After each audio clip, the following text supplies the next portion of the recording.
Under a shrouded moon, the silhouette of Wraithmoor Manor loomed ominously. Its towering spires and jagged rooftops cut a haunting figure against the night sky.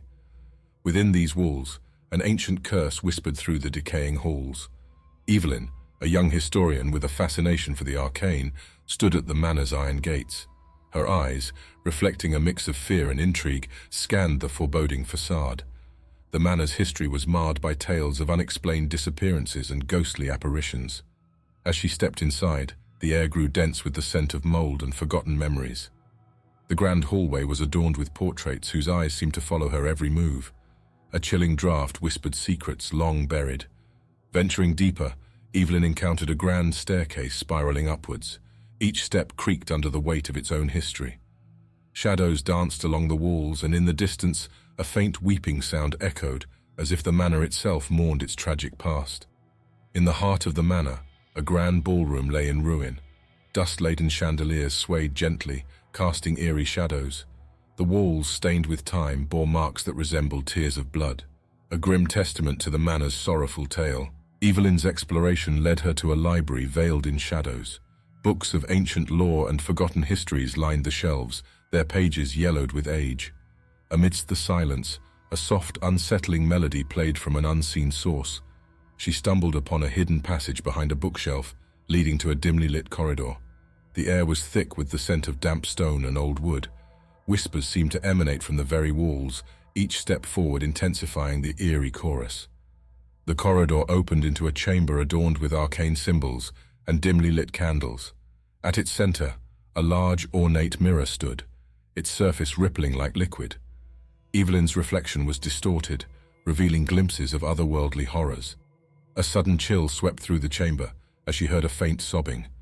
Turning, Evelyn saw no one, yet the sound grew louder, more desperate.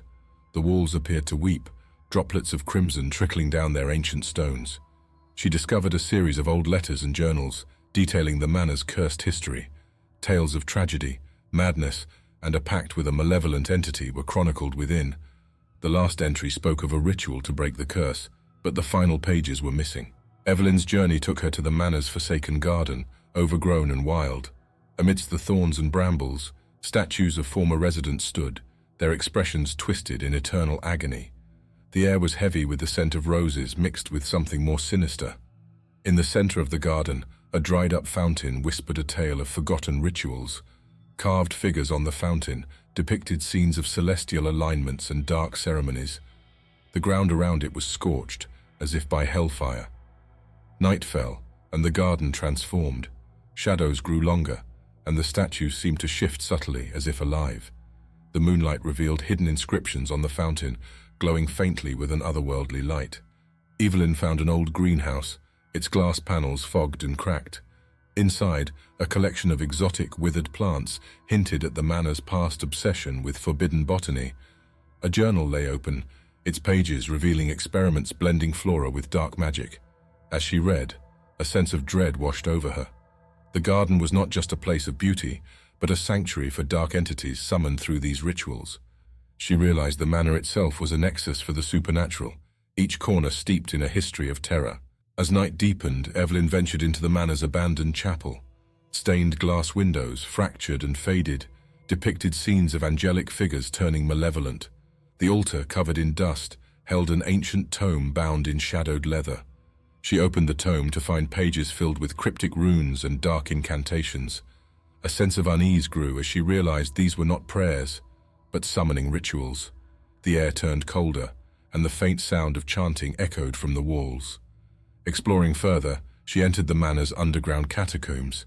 The narrow passageways were lined with the remains of the manor's lineage, their skulls grinning in the dim light. A pervasive feeling of being watched crept over her. In a secluded chamber, she found a series of murals depicting the manor's grim history. Scenes of sacrifice, pacts with dark entities, and a family consumed by power and madness. The murals seemed alive, their colors vivid in the torchlight. A hidden compartment in the chamber revealed a fragmented stone tablet.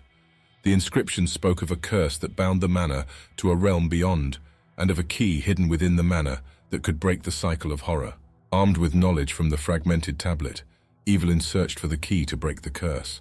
Her quest led her to the manor's highest tower, where the air was thick with the sense of impending doom. In the tower, she found a locked chest with symbols matching those from the tablet. With trembling hands, she unlocked it, revealing an ancient artifact glowing with a sinister light. The walls around her began to shift and moan. As she grasped the artifact, visions of the manor's past flooded her mind, rituals, sacrifices, and a pact made with a dark force. She understood that the manor was a prison, holding back unspeakable horrors from seeping into the world. Evelyn realized the artifact was not a key, but a seal. Breaking it would release the horrors, but keeping it intact meant the manor's curse would remain. With resolve, she decided to confront the entity bound to the manor, offering a new pact. The entity, a formless shadow, emerged, its presence overwhelming. Evelyn stood her ground, proposing a truce. The entity, intrigued, agreed, but at a cost. The manor would be free, but Evelyn's spirit would forever wander its halls.